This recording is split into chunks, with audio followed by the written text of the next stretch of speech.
بصلة واحدة وخلطة توابل ولا أروع، وهخليكي تعملي أحلى فرخة مشوية ممكن تتخيلي. مش هتصدقي عملت الفرخة دي بإيه، والطعم خرافة. أسرع وأطعم فرخة في الفرن من غير مجهود، تسوية مظبوطة، طرية كده وبتدوب دوبان ومن غير شواية ولا خطوات كتير. اللهم صل وسلم وبارك على سيدنا محمد وعلى آله وصحبه أجمعين. ازيكم يا حلوين؟ يا رب تكونوا بخير يا رب. الأول أنا عندي بصلاية كبيرة مبشورة بالمبشرة، عندي معلقة كبيرة من بهارات المشاوي ومعلقة كبيرة من الملح، عندي هنا معلقة كبيرة من السبع بهارات ونص معلقة من البابريكا، معلقة صغيرة من الثوم البودرة ومعلقة صغيرة من البصل البودرة، نص معلقة كمون ونص معلقة فلفل.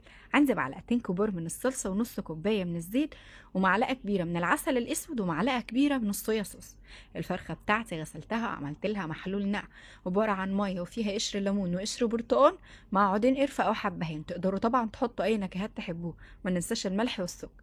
نقعتها فيهم تقريبا كده نص ساعة وطلعت عندي اللهم بارك دايبه زي ما انتوا شايفين كده. اول خطوه عملتها ان انا قسمت الفرخه بتاعتي نصين من عند الصدر. بدات كده ان انا اقطعها وبفصل الصدر بتاعها، لان اللهم بارك الفرخه دي كان وزنها كبير، فالصدر بتاعها كان كبير شويه. فقسمته كده نصين وفتحته بنفس الطريقه اللي شفتوها علشان يستوي اسرع. بناخد البصلايه بتاعتنا بنصفيها، مش هنرمي البصل ولا اي حاجه. هناخد الميه بتاعتنا دي كده ونحطها في طبق، ننزل عليها الصلصه والعسل الاسود بتوعنا ونقلب تقليبة كويس. لما نتأكد ان هما شبه اختلطوا مع بعض هننزل الزيت والتوابل الحلوة بتاعتنا. ما تنسوش بقى لو وصلتوا لحد هنا تعملوا لايك وشير وتسيبوا لي كومنت لطيف زيكم، وتقولوا لي بتحبوها اكتر على الفحم ولا بتشوها بنفسكم في البيت. طيب، جهزت بقى الخلطة بتاعتي دي كده، وعايزة اقول لكم اللهم بارك ان ريحتها حلوة حلاوة ما حصلتش. خدت بقى البصل بتاعي كده اللي كنا مصفيين المية بتاعته وبدأت ان انا افرده. ولازم في الخطوة دي تكونوا مولعين الفرن يسخن قبل ما تبدأوا في الفرخة بتاعتكم. يعني انا اول ما بدأت ان انا اتبل الفرخة انا ولعت الفرن، ونسيت اقول لكم ان احنا مش هنسيبها ساعات ولا اي حاجة. التتبيلة دي سريعة وهتديكم الطعم من غير ما تحتاجوا تتبلوها وقت طويل. بدأت بقى كده ان انا اوزع الخلطة بتاعتي جوه الفرخة، وبفرشة بقى كده او حتى بايديكم، البسوا جلافزات او حتى بايديكم كده عادي.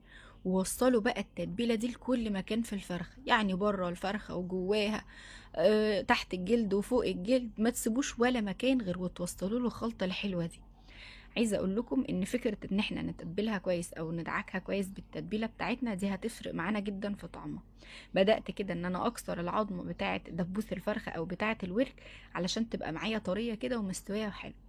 فردت بقى الجلد علشان الصدر بتاعنا ما ينشفش، وبدات بقى بقيت كميه الخلطه الباقيه عندي ان انا اوزعها كده على وش الفرخة علشان تاخد لون. طيب التسوية بتاعتنا هتكون عاملة ازاي؟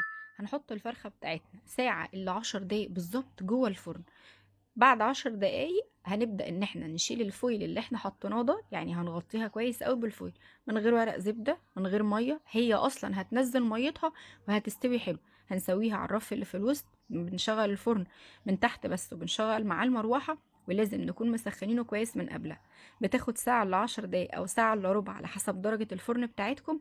وبعد كده بنشيل الفويل بتاعنا ونسيبها تكمل تسويتها لحد ما تاخد اللون الحلو ده.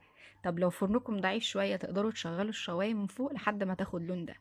قدموها بقى كده مع شوية رز مبهر وشوية طحينة، وعايزة اقول لكم هتاكلوا احلى فرخة ممكن تعملوها في حياتكم.